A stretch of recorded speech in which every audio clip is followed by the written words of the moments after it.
Hi everyone, it's Lauren and today I'm going to be reviewing all of the books that I have read so far in the month of June. So I've read 7 books so far this month, which is pretty astounding for me, for only half a month. And as always, all of them will be linked in the description box below if you would like to check them out for yourself. The quality has ranged between like amazing and some books that I was very frustrated by. So I'm going to start with the books that I enjoyed the least and build my way up, especially because there's one book that I have so much anger towards, really unnecessarily, but I just feel the need to rant about it to you. And that book is On Chapel Sands by Laura Cummings, and this is actually one of my most recent reads. I only finished it the other day, but it frustrated me no end. So the way this book is presented is that it's a mystery novel about the author's mother, who, when she was 3 years old, was snatched from the beach on Chapel Sands and was kidnapped for 3 days before being returned to her parents. And Laura Cummings' mother had no idea about this until many years later and doesn't remember it herself. You also find out quite early on that her mother is adopted, so you're going into this book thinking it's going to be a family mystery like pinned around this event on Chapel Sands when she was kidnapped, and also discovering her mother's identity and her true heritage and what was going on. However, the way this book is written is much more muddled than that, and the reason for this, I think, is that Laura Cummings has struggled to unpick what she finds interesting about her mother and her family and about this story, and the information that she has. She happens to have quite a lot of resource about her mother's childhood because her mother did actually write her own autobiography and drew little pictures of the people that lived in her village and stuff for Laura when Laura herself was a child. And she struggles to unpick the actual narrative of this mystery of her mother's origins out of all of this other information that she just herself enjoys. And it does feel very self-indulgent. I understand that this is in many ways a love letter to her mother. And I do understand that a lot of little coincidences would seem fascinating to Laura because she's listened to her mother's stories throughout the years, and then finding out something about this random girl who worked in the shop would be interesting to her, but that's not interesting to me. Like, she really failed to make me care about these characters when really what I wanted to know was what had happened to her mother and like what had these adults been doing in this child's life. Like, that's what I was invested in. And this really felt like, considering the source material is so fascinating and she had such a wealth of information, I couldn't believe how padded out this book felt. It really felt like a child's essay, like something I wrote when I was at school and I just went off on one trying to fill out the page with something worthwhile. The font is really big, the lines are really spaced out, and I don't know why it felt so dull when the actual story is so interesting, and she's padding it out with descriptions of Chapel during the war. She does a lot of referencing to art history. This almost feels like a non-fiction book teaching me about art because she's into art and her mother's an artist. Fine, that's not really relevant to the actual story though. I just felt so frustrated by this book in the end, and I think that always happens when I feel like a book, like the idea of the book is better than the execution. It makes me feel so frustrated because it seems like she was handed this amazing story on a plate and yet did that with it. I just felt like she went off on tangents, and when there was actual pieces of real information which I felt uncovered something about these people's emotional journeys, she just like brushed over it. Like, so many, to me, really interesting facts were like one sentence, and I was like, why on earth did I get like a whole chapter on Vermeer when this is something you're like choosing to brush over? Anyway, just really disappointed. You'll be pleased to know that that was the only book that I really actually disliked, although there were some which I thought were also like just okay. One of those was The Foundling by Stacey Halls, which I read following reading her first book, The Familiars, which I really enjoyed. And I did enjoy this actually. I enjoy her writing style, and I enjoyed the idea behind this book, but I think it felt a little bit too cliche and a little bit too easy, basically, and I just didn't believe the plot and I didn't believe the characters enough. This is about a woman who has to give up her baby at the Foundling hospital and 6 years later comes back to claim her, having saved up some money and being in a better position, only to find that someone else took the baby the day after she arrived there, claiming to be her. And we jump in perspectives between the mother of the child and the woman who took her, and we obviously find out what happened, and there's lots of secrets and unexplained things happening in these people's histories which come to light throughout the novel. However, I felt like many things happened far too easily, very, very coincidentally, and I didn't feel like we spent enough time in certain characters' heads to really understand the deceptions they were creating for other people. Like, I couldn't understand how these deceptions had happened because it was happening off stage for too much of the book. I felt like things were resolved so easily. Like, I just couldn't get over how quickly she was like, oh, there's my daughter right there. And then you sort of thought, oh, maybe it's going to be a bit of a mystery, like she thinks that's her daughter and actually isn't. But then it just was. I felt like I was promised more clever things were about to happen in this book than ever there were.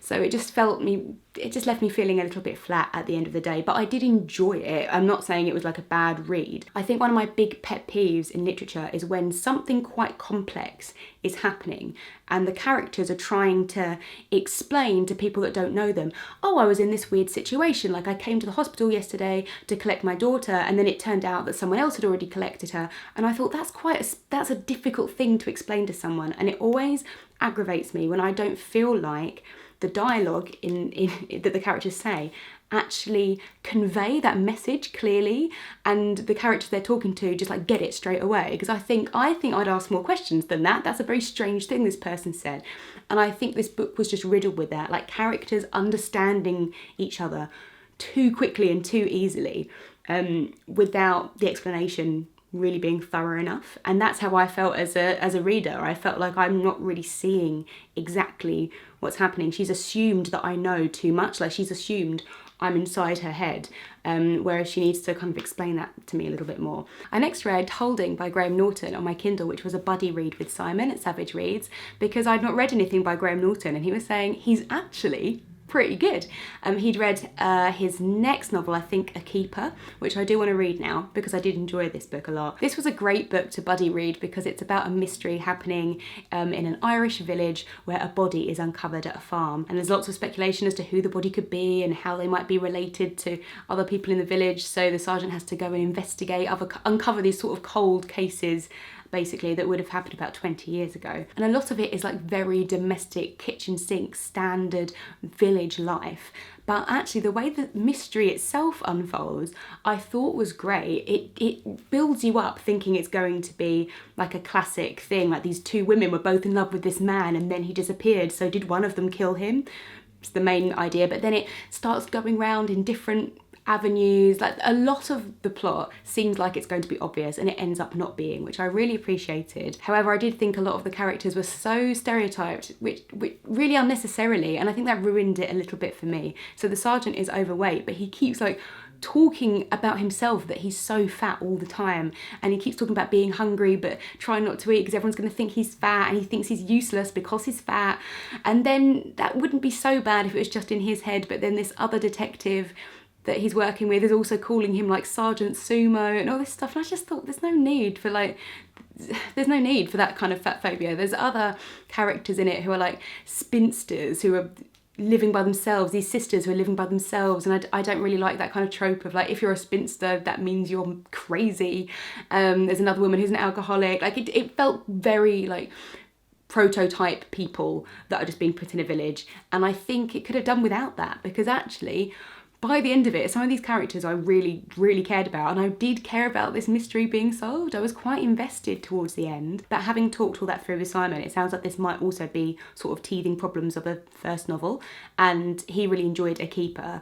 So now that I've read this, I think I would really like to read A Keeper, and see how his writings developed. I then read a non-fiction which was British by Afua Hirsch, and this is about race and identity in the UK. I spoke about this a little bit in my reading vlog that I did last week, where I just started it. I think Afua Hirsch writes so like eloquently and intelligently, and it was really interesting hearing her perspective on these issues. I think she was strongest when she was talking about her own experiences, about her own family, about growing up mixed race in a very affluent part of London and being actually quite privileged. She went to private school, but often she was the only black or mixed race person in her school, in her classes, and feeling like this longing to go to Africa. And she spent some time in Senegal, she spent some time in Ghana, where her mother's family were from, trying to like find her own identity and realising that she doesn't feel African either because she was raised in Britain. So I really liked that part of the book. I think as it goes through, towards the end of the book, she starts talking more generally about things like immigration and policies in the UK, and I think that's where the book started to flounder a little bit. I think it was much stronger and clearer when it was either her story, her parents' stories, or people she was interviewing, and giving like concrete examples of things. I thought that was really brilliant, but it didn't really feel like she'd concluded her own thoughts. The book didn't feel like it was stopping. It felt like the pages just stopped being printed rather than any kind of actual conclusion being reached. But I really appreciated her perspective on this, and I liked how she talked about her privileged position within society and how different that is to that of her partners who grew up in Tottenham, which is a lot more economically deprived, but he had a much stronger Ghanaian identity with his family, and she felt like almost like she's the only black person in her school. She felt very like detached from that idea of blackness in the UK. So there's lots of really interesting perspectives in this, and I'd really recommend it. Next, I listened to an audiobook which was The Other Bennet Sister by Janice Hadlow, and this is a retelling and extension of Pride and Prejudice from the perspective of Mary Bennet, and this was great to listen to on audio, and the woman reading the book was really great, although she does do impressions of all the characters from the TV series, and to the point where I was like, is this a retelling of the TV series, or is it a retelling of Pride and Prejudice? I hope not to spoil Pride and Prejudice for you. It's quite difficult to talk about this book without it, but essentially it's a book of a few parts. Like the beginning is the events of Pride and Prejudice told from Mary's point of view, and then we go into the next section, which is almost like what happened next to a lot of the characters in Pride and Prejudice. It begins with Mr. Bennet's death, which I think is quite a clear-cut thing that had to happen for Mary to go on and have her own life, because that's the one thing that Mrs. Bennet is so worried about. That's the one thing which would change their circumstances, and then that opens up a sort of what would Mary do now if she's not married? She has to live with someone. And so we see what's happened to the Darcys and the Bingleys and Mr. and Mrs. Collins. And I really liked that part of the book as well, although then we sort of go much further past the events of Pride and Prejudice, and Mary finds like her own life, and we follow her own journey, and then it very much becomes Janice Hadlow's book about Mary Bennet. And I think, to be honest, the part of the book I enjoyed the most was the beginning, which is really steeped in Pride and Prejudice, because Janice Hadlow is like just very astute in terms of working out why Mary is the way she is. She's grown up the plainest one of 5 sisters, and her mother, who is obsessed with beauty, has been telling her she's plain from the minute she was born. And you get why she's so withdrawn, because compared to her sisters, she's not as beautiful.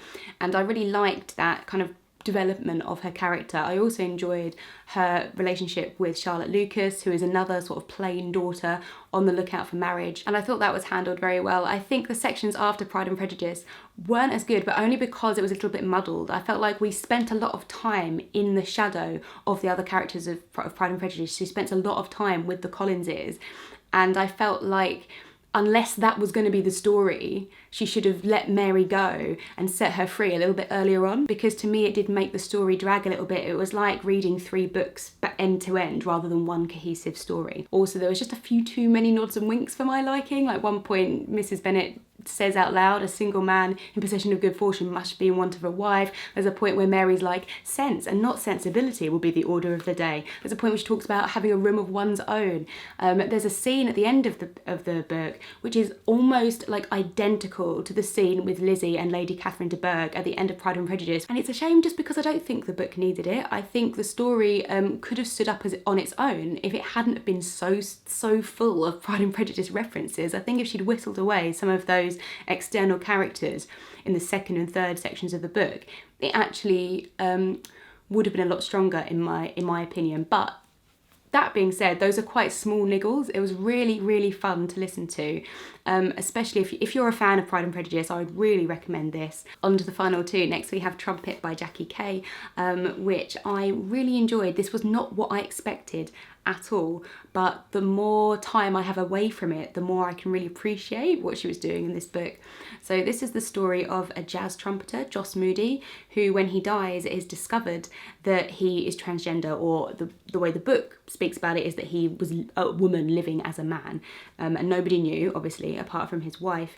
And it's really the aftermath of him dying and that event. So we jump between lots of different characters, mostly his wife Millie, and their son, who had no idea, who is really struggling to come to terms with it, and the various people that were involved in his death, and like the doctor or the person who worked in the morgue, and everybody's shocked.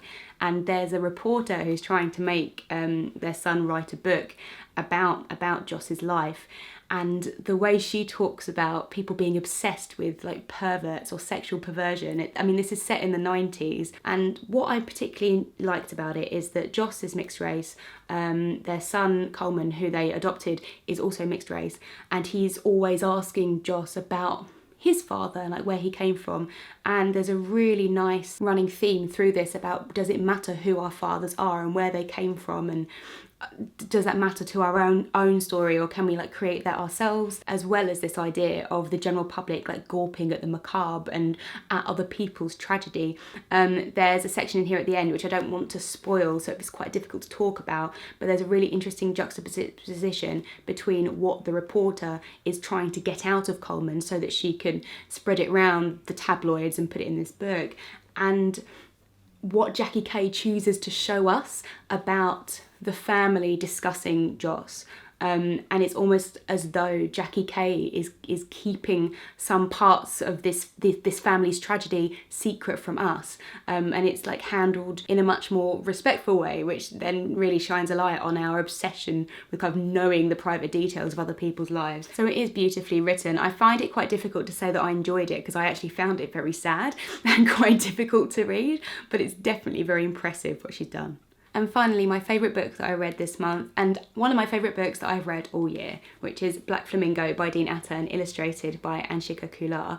This is the story of Michael, who's a young boy growing up mixed race in London and dealing with lots of different seemingly conflicting identities, with being mixed race, being both black and being white, having a father that's Jamaican, and also being gay and realising that those two things are very distinct. The fact that he has a sister who's mixed race but has a different father, the fact that they live in Britain but their mother is Greek Cypriot, so their grandparents speak Greek when they visit them, but him and his sister can't speak Greek. And the biggest part is coming into himself and working out who he is, because through a lot of this book he's a teenager and he's worried about coming out at school, especially as a black boy. And then when he gets to university he gets involved in the drag scene, and that's who the Black Flamingo is. He wants to perform as the Black Flamingo and find out like who he really is. And it's so amazingly written. It's in verse and there's lots of poems and illustrations throughout the book, which there's some poems that he's writing. But the main thing I loved about this book is just how honest and open it is, and so easy to understand Michael's point of view. It's beautifully, beautifully written, but considering it's for children or like young teens, I feel like it doesn't talk down to anyone. It doesn't feel patronising.